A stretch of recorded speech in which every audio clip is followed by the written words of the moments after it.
Hello दोस्तों, आज की वीडियो में हम बात करेंगे political and administrative policy of British. ठीक है, ब्रिटिश का जो पॉलिटिकल एंड एडमिनिस्ट्रेटिव पॉलिसी था उसको देखेंगे। उसमें देखिए सब्सिडी अलायंस आ जाएगा, डॉक्ट्राइन ऑफ लेफ्ट आ जाएगा, पॉलिसी ऑफ पैरामाउंसी आ जाएगा, रिफाइनेंस पॉलिसी आ जाएगा। ठीक है, ये सब चीजें कब देखेंगे। ब्रिक्स से रिलेटेड हम लोग पढ़ रहे हैं तो सिर्फ फैक्ट ही देखने हैं। ठीक है, कॉन्सेप्ट बहुत कम ही आता है। मॉडर्न हिस्ट्री की ज्यादातर क्वेश्चन में देखिएगा, मैंने दिखाया था कि हिस्ट्री वाला वीडियो मैंने अपलोड किया है, तो वहाँ जाकर देखिएगा कि 90% के लगभग क्वेश्चन देखिएगा सबका सब स्टेटिक आता है, और जो बेसिक कॉन्सेप्ट आता है वही फैक्ट जो रहता है सिर्फ आपको रटना है। रटने के लिए फैक्ट बहुत जरूरी है। ठीक है, देखिए यहाँ पे सिर्फ फैक्ट ही लिखा हुआ है। चलिए स्टार्ट करते हैं। ठीक है, सबसे पहले देखिए ring fence policy. Ring fence policy में मतलब क्या है बताया जानते हैं। देखिए वायरन हेस्टिंग इस्टेब्लिश किया था रिंग फेंस पॉलिसी का मतलब कि देखिए यहाँ जो सेंटर में ब्रिटिश है, पकड़ लीजिए बिहार का इलाका, बिहार और वेस्ट बंगाल में ब्रिटिश है, तो ब्रिटिश जो थे ना वो अपने आसपास के इलाके को, जैसे अवध हो गया, ठीक है, यहाँ पे मैसूर हो गया नीचे, ये सब इलाका को ना लॉयल बना के रखते थे अपना। ठीक है, अपना लॉयल बना के रखते थे, क्योंकि बाहर का कोई अटैक करेगा तो पहले वो लोग प्रोटेक्ट करेंगे ब्रिटिश को। ठीक है, वो लोग ब्रिटिश को प्रोटेक्ट करेंगे, पहले तो उनके पास आएगा, उसके बाद ब्रिटिश, तब तक वो लोग ब्रिटिश के साथ आ जाएंगे, हरा देंगे उन लोगों को। ठीक है, उसी को बोला जाता है पैरामाउंट रिंग फेंस पॉलिसी। ठीक है, पैरामाउंट भी उसी तरह है, लॉर्ड हेस्टिंग ने इसको स्टेब्लिश किया था। सब्सिडरी अलायंस देखिए, सब्सिडरी अलायंस क्या है, लॉर्ड वेलेस्ली ने इसको स्टेब्लिश किया था। सब्सिडरी अलायंस ये है कि देखिए जैसे ब्रिटिश यहाँ पे है, बंगाल में है, तो अवध है। ठीक है, अवध एक इलाका है, मैसूर एक इलाका है। ठीक है, ये सब इलाका है, तो वहाँ पर ब्रिटिश जो है वो ब्रिटिश उन लोगों को बोल रहे हैं कि आप कुछ भी मत कीजिए, हम अपना आर्मी जो है आपको देंगे। ठीक है, आर्मी आपको देंगे, उसका खाना पीने की जिम्मेदारी, उसका सैलरी सब आपके पैसा देंगे उसका। ठीक है, खाना का जिम्मेदारी, पैसा की जिम्मेदारी कौन भरेगा, आप भरेंगे, जिसको दे रहे हैं। ठीक है, ब्रिटिश वो दे रहे हैं, लेकिन अगर कुछ भी हुआ तो बाहर का कोई आया तो पहले प्रोटेक्ट कौन करेगा, ब्रिटिश ही उसको प्रोटेक्ट करेंगे। ठीक है, ब्रिटिश को देखिए यहाँ से प्रोटेक्ट भी हो जा रहा है, ब्रिटिश का आर्मी का जो खर्चा भी हो रहा है वो भी जो रेजिडेंट किंगडम के रूलर है वो उठा रहे हैं। ठीक है, पहले और ऐसे करते करते देखिए जो रूलर है, लोकल रूलर भी है, वो तो बैंकरप्ट हो गया, पूरा कंगाल हो गया, ब्रिटिश को भरते भरते भरते भरते। ठीक है, तो उसके बाद उसको अनेक्ट कर लिया गया। ठीक है, ये एक तरीका था। उसके बाद देखिए एक doctrine of left. Doctrine of left क्या था जानते हैं, डलहौजी ने इसको स्टेब्लिश किया था। आपके लिए फैक्ट ही जरूरी है। ठीक है, किसने स्टेब्लिश किया था, कब स्टेब्लिश किया था वो जरूरी नहीं, किसने स्टेब्लिश किया था थोड़ा सा बेसिक कॉन्सेप्ट रखिए क्या होता है। ठीक है, डॉक्ट्राइन ऑफ लेफ्ट में देखिए किसी के जैसे देखिए कहाँ कहाँ डॉक्ट्राइन ऑफ लेफ्ट हुआ, देखिए इतना जगह पे डॉक्ट्राइन ऑफ लेफ्ट स्टेब्लिश। ठीक है, डॉक्ट्राइन ऑफ लेफ्ट का मतलब है कि देखिए कोई अगर राजा है तो उसका अपना बेटा नहीं है। ठीक है, अपना बेटा उसका पैदा नहीं हुआ है, तो वो कोई मतलब दूसरे को बेटा को अडॉप्ट कर रहा है, मतलब गोद लेकर उसको पैदा पोस पाल कर बड़ा कर रहा है, तो उसका अपना बेटा नहीं है ना। तो ब्रिटिश का कहना है कि जिसका अपना बेटा नहीं रहेगा, ठीक है, तो उसको उसका जायदाद जायदाद का हिस्सा नहीं मिलेगा। वो किसको मिल जाएगा, वो ब्रिटिश हड़प लेगा। ठीक है, डॉक्ट्राइन ऑफ लेफ्ट का मतलब वही है कि अडॉप्टेड सन को अगर रहेगा तो उसको नहीं दिया जाएगा। ठीक है, उसका जितना भी जायदाद है, शाही खजाना वगैरह है, सब कुछ ब्रिटिश ले लेंगे, उसको नहीं देंगे। ठीक है, देखिए ब्रिटिश 31 ने डॉक्ट्राइन ऑफ लेफ्ट करके कितना जगह को हड़पा है। ठीक है, कितना जगह को एनेक्स किया, देखिए सतारा, जैतपुर, संबलपुर, भगत, उदयपुर, झांसी, नागपुर, अवध, इतनी सारी जगह को ब्रिटिश ने डॉक्ट्राइन ऑफ लेफ्ट इम्पोज करके देखिए एनेक्स किया है। तो इस क्रोनोलॉजी आप याद करके रखिएगा।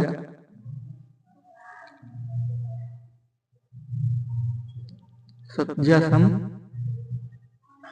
सत्यासम, ठीक है, उसके बाद बुझना, सत्सा सत्सासम बुझना। ठीक है, सत से सतारा, जैत से जैतपुर, ठीक है, सम से संबलपुर, बुझना से देखिए भगत, ठीक है, यू से उदयपुर, ठीक है, जे से झांसी, एन से नागपुर, ए से अवध। ठीक है, एस जे बुझना भी याद करके रखिएगा तो हो जाएगा, लेकिन बुझना याद करके रखिएगा।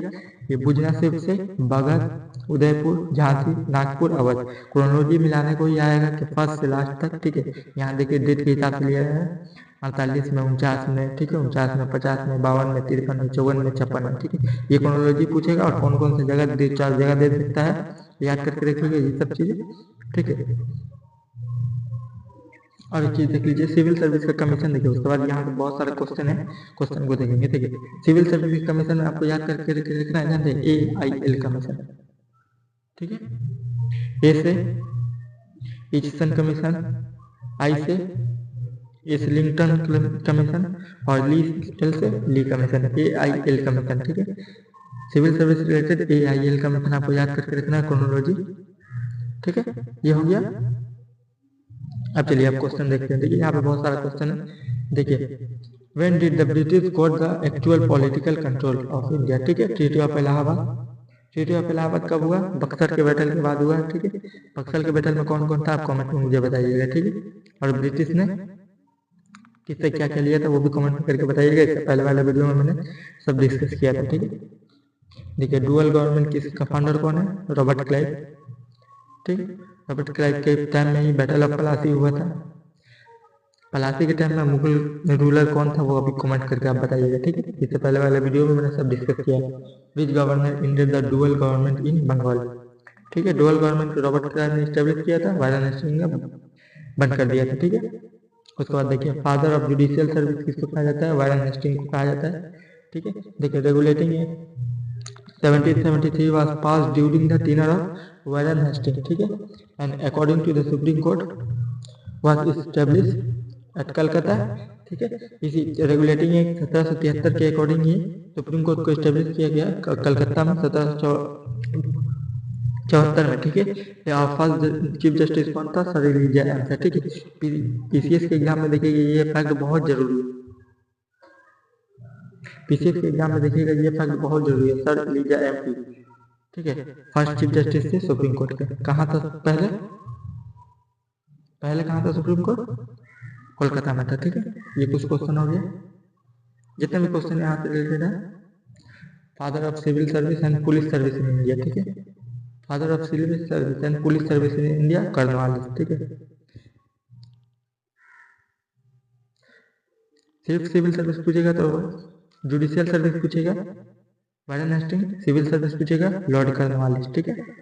उसके बाद देखिए, first Indian IAS officer, ICS officer, Indian civil service officer कौन थे? सत्येंद्र नाथ टैगोर, ठीक है। Satyendra Nath Tagore first Indian civil service थे, ठीक है। ICS का मतलब है इंडियन सिविल सर्विस। IAS के लिए जिस पढ़ रहे हैं तो ऑल इंडिया सर्विस है ना, तो इंडियन सिविल सर्विस था उस टाइम, ठीक है। देखिए, according to the recommendation of the which commission was the Federal Public Service Commission established by the government of India in 1935, ठीक है। ली कमीशन के अकॉर्डिंग, ठीक है। यहाँ पे सिविल सर्विस रिलेटेड है AIL कमीशन, यही 3 कमीशन है, वही 3 कमीशन याद करके रखिएगा। सिविल सर्विस से क्वेश्चन आएगा तो वो सॉल्व हो जाएगा, ठीक है। Started the permanent settlement Lord Cornwallis ने एस्टैब्लिश किया था। इससे पहले बाद वाले हम लोग देखेंगे जितने भी लैंड रेवेन्यू सिस्टम है। देखिए, start the policy of subsidy land, पहले दिल्ली ने स्टैब्लिश किया था सब्सिडी लैंड, ठीक है। First state to accept subsidiary alliance Hyderabad, Hyderabad जो था वो फर्स्ट स्टेट था जिसने सब्सिडी अलायंस को एक्सेप्ट किया। पॉलिसी ऑफ डॉक्ट्रिन ऑफ प्लेस लॉर्ड डलहौजी ने स्टैब्लिश किया था। अवध एनेक्सेस आउटरम रिपोर्ट, ठीक है। देखिए, during which tenure the ruler of East India Company over India ended, ठीक है। ईस्ट इंडिया कंपनी एंड हो गया। उसके बाद किसका रूल आया? क्राउन रूल, डायरेक्ट क्राउन आप कंट्रोल करेगा, ठीक है। कैनिंग के टाइम पे फर्स्ट वाइसरॉय भी था, ये याद करके रखिएगा, फर्स्ट वाइसरॉय था, ठीक है। देखिए, इसके टेनर पे इंडियन पेनल कोड बना था, ठीक है। कैनिंग के टाइम पे ही फर्स्ट वाइसरॉय भी था, ठीक है। यूपीएससी में प्रीवियस में क्वेश्चन आया था कि कौन सा एक्ट है जिसके अकॉर्डिंग ही जो गवर्नर जनरल ऑफ बंगाल था वो गवर्नर जनरल ऑफ इंडिया बन गया। वो था 1833, ठीक है। कुछ 3 स्टेटमेंट दिया था, 33 दिया था, 53 दिया था। और देखिए, 1858 का जो एक्ट है,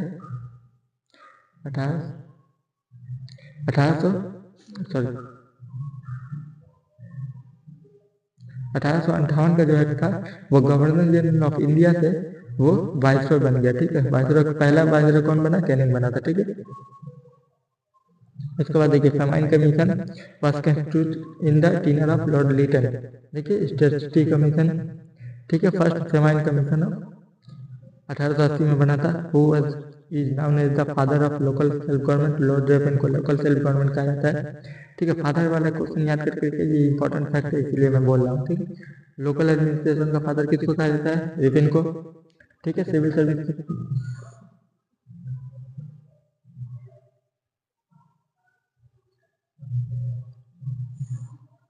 सर्विस का फादर किसे कहा जाता है? लॉर्ड कॉर्नवालिस को। और पुलिस सर्विस को, जुडिशियल सर्विस का फादर वारेन हेस्टिंग को। ठीक है, इस टॉपिक से रिलेटेड जितना भी फैक्ट है मैंने डिस्कस कर दिया है। उसके बाद देखिए ये क्वेश्चन देख लीजिए।